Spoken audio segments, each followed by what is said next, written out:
بسم اللہ الرحمن الرحیم. میرے پاکستانیوں، تقریباً 10 دن سے زیادہ ہو گیا ہے کہ پوری دنیا سے عمران خان صاحب کو کاٹ دیا گیا ہے، قید تنہائی میں رکھا ہوا ہے.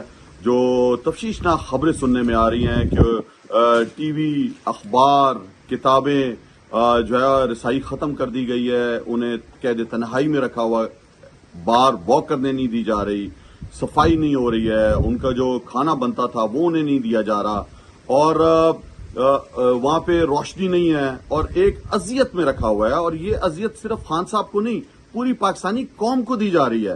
آج پوری پاکستانی قوم تفتیش میں مبتلا ہے کہ عمران خان صاحب کی صحت کیسی ہے، ان تک رسائی نہیں دی جا رہی. ہم رسائی چاہتے ہیں اور ساتھ ساتھ رہائی چاہتے ہیں. یہ بہانے کر رہے ہیں، جھوٹ بول رہے ہیں.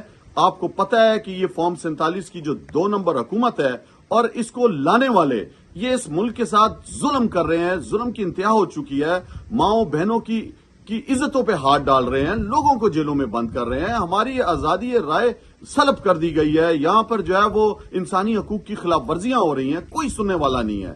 ایس سی او کی میٹنگ ہو رہی ہے، اس کا بہانہ بنایا ہوا ہے. ہم سب پاکستانی ہم چاہتے ہیں کہ پاکستان میں جو ہے لوگ آئیں، لیکن اس کا یہ مطلب نہیں ہے کہ عمران خان کو قید تنہائی میں آپ بند کر دیں. ہمیں کچھ پتہ ہی نہ چلے.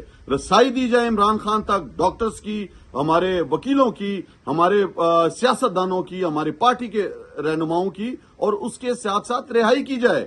ہم چاہتے ہیں کہ اگر عمران خان صاحب سے ملنے نہیں دیا گیا تو ہم نے 15 اکتوبر کو ڈی چوک پہنچنا ہے. پورے پاکستان سے میری اپیل ہے، دیکھیں عمران خان اس طرح رہا نہیں ہو سکتے. یہ بدماشی پہ بدماشی کرتے جا رہے ہیں.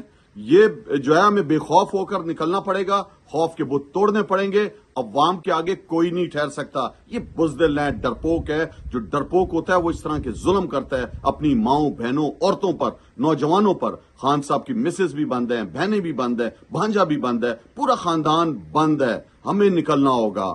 15 اکتوبر کو ہم نے نکلنا ہے اسلام آباد. سب پورے پاکستان نے آنا ہے ڈی چوک پر پرامن احتجاج کرنا ہے. بہت شکریہ.